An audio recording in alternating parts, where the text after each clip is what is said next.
यद्यपि परमात्मा है तो सृष्टि के कण कण में, हमारे पास भी है, हर जगह मौजूद है, सर्वत्र समान रूप से व्याप्त, परंतु इस परमात्मा को ना तो नेत्रों से देखा जा सकता है, ना ही किसी इंद्री से देखा जा सकता है, ना ही मन से देखा जा सकता है, ना ही वाणी से देखा जा सकता है, और ना ही किसी प्रकार के जप तप से देखा जा सकता है।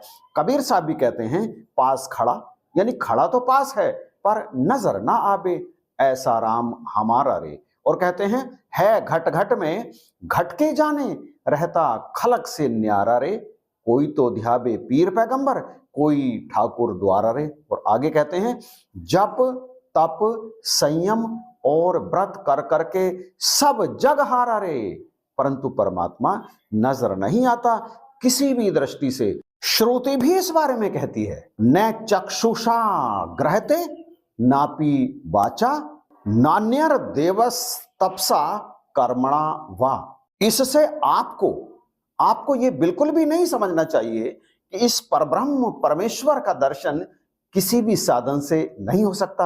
आप इस बात को दिमाग से निकाल दीजिए, क्योंकि दर्शन तो हो सकता है, लिखा है अपीचय संराधने प्रत्यक्षा नुमानाभ्याम। इस प्रकार अव्यक्त होने पर भी यह परमात्मा, यह परमपिता अपने उस भक्त के जो निरंतर उसकी आराधना करता रहता है, ऐसे भक्त के सामने प्रत्यक्ष हो जाता है।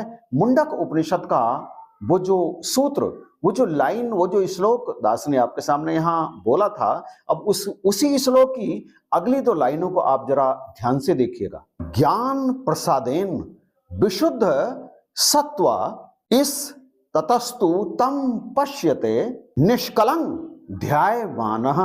ज्ञान के प्रसाद से वह पुरुष शुद्ध चित्त हो जाता है, तब ध्यान करने पर वह निष्कल परम तत्व उसके सामने प्रत्यक्ष हो जाता है। बड़ी ही स्पष्ट बात है कि परमात्मा यद्यपि अव्यक्त है साकार रूप से भी और निराकार रूप से भी, परंतु जिसका हृदय निष्कलंक होता है, जिस पर ज्ञान का प्रसाद उपलब्ध हो जाता है, ऐसा ज्ञानी व्यक्ति, ऐसा ज्ञानी साधक अपनी आराधना के बल पर इस परम तत्व को अपने सामने प्रत्यक्ष अनुभव कर लेता है, अर्थात ये परमात्मा का प्रत्यक्ष दर्शन कर लेता है। ऐसा दर्शन कौन कर पाता है, यहां पर यह समझना बहुत जरूरी है।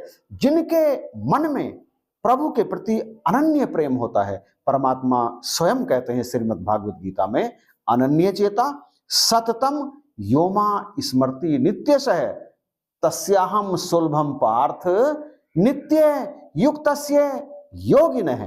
भगवान में अनन्य प्रेम, अपने शरीर को, अपने मन को, अपने धन को, अपने सर्वत्र जो भी आपके पास है, उस सब को परमात्मा का ही समझकर परमात्मा की ही सेवा में लगा देना, यही कहलाती है अनन्य भक्ति। जो परमात्मा की अनन्य भक्ति करता है, वह परमात्मा की भेद भक्ति को उपलब्ध हो जाता है, अर्थात वो हर युग में, हर काल में, हर क्षण में सदा ही परमात्मा के साथ रहता है और कभी भी वह मोक्ष को उपलब्ध नहीं होता। हाँ, यह समझना बहुत जरूरी है, मोक्ष को उपलब्ध होने से तात्पर्य है जल की बूंद का समंदर में मिल जाना, परंतु यहां पर मोक्ष को उपलब्ध ना होने से तात्पर्य है कि वो सदा परमात्मा के साथ ही रहता है। परमात्मा जैसे उसे चाहते हैं वैसे ही वो रहता है। परमात्मा जैसे उसके भावों को व्यक्त करते हैं वैसे ही वो अपने भावों को व्यक्त करता है। वो कभी भी अपनी बुद्धि, यहां ये समझना बहुत जरूरी है कि बुद्धि भी उसकी अपनी नहीं है, विवेक भी उसका नहीं है, उसका कुछ भी नहीं है। ये भाव उसके अंदर सदा ही विराजमान रहता है। उसके पास कुछ भी हो, कुछ भी ना हो, बंगला हो, गाड़ी हो, नौकर हो, चाकर हो, या फिर झोंपड़ी हो, 1 जून की 2 जून की रोटी भी उसे नसीब नहीं होती हो, ये सब, इस सब को वो भगवान का प्रसाद ही समझता है। और भगवान का प्रसाद समझ करके उस सब को, एक मुट्ठी सत्तू को भी वो परमात्मा की सेवा में ही सदा अर्पण करने के लिए तैयार रहता है। जो ऐसा भक्त होता है वो अनन्य भक्ति को उपलब्ध हो जाता है, भेद भक्ति को उपलब्ध हो जाता है। तब भगवान उसे अपनी निज भक्ति देते हैं। सगुनोपासक मोक्ष नाले ही, तिन कहु राम भक्ति निज देही। फिर राम, फिर प्रभु, फिर ये परम तत्व परमात्मा उसे अपनी निज भक्ति देता है। फिर तो वो सदा मस्ती में चूर रहता है, जगत उसके लिए एक सपना मात्र होता है, वो खुद भी कुछ नहीं होता। ऐसे भक्त में और भगवान में कोई विशेष अंतर नहीं रह जाता। ये शरीर, स्त्री, पुरुष, धन, दौलत, संबंधी, इन सब में उसका किंचित मात्र भी मोह नहीं होता, क्योंकि ये समस्त जड़ पदार्थ क्षणभंगुर हैं। इस धरा पर कब ये विलुप्त हो जाएं, कब ये अव्यक्त हो जाएं, कहा नहीं जा सकता। उसका एकमात्र प्रेम केवल अपने प्रभु परमात्मा के लिए ही होता है। इसका मतलब ये नहीं है कि वो इन सब से प्रेम नहीं करता, इन सब से वो प्रेम करता है, परंतु कैसे?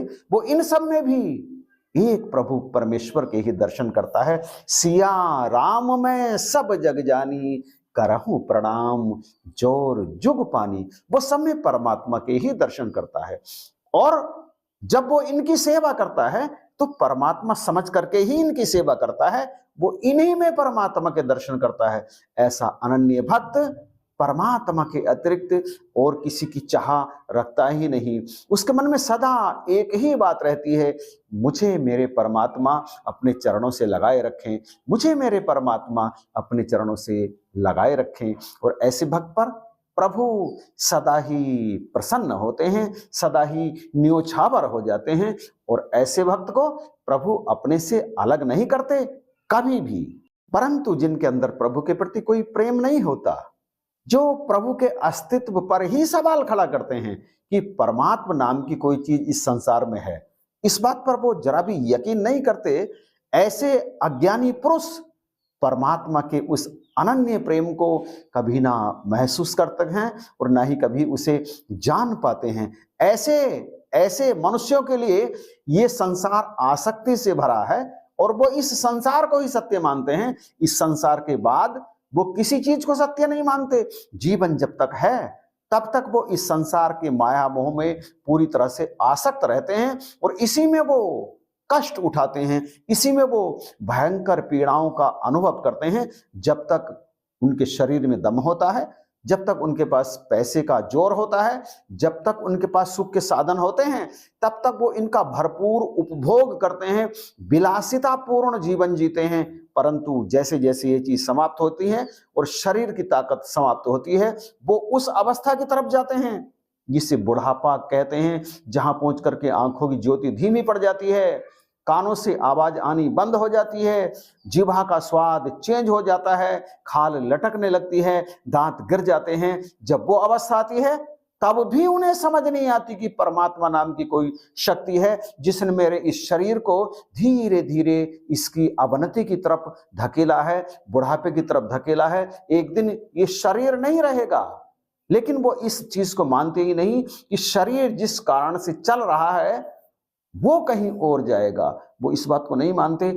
ऐसे व्यक्ति इस जीवन में भी दुख पाते हैं और इस जीवन के बाद भी दुख पाते हैं। सौ परत्र दुख पावहीं, सिर धुन धुन पछताए, काल ही कर्म ही ईश्वर ही मिथ्या दोष लगाए। अंत में उन्हें ईश्वर की याद तो आती है, परंतु दोष लगाने के लिए कि मुझे कोई ऐसा साधन मिला ही नहीं, मुझे कोई ऐसा व्यक्ति इस जीवन में मिला ही नहीं जो मुझे ईश्वर के बारे में बता सकता।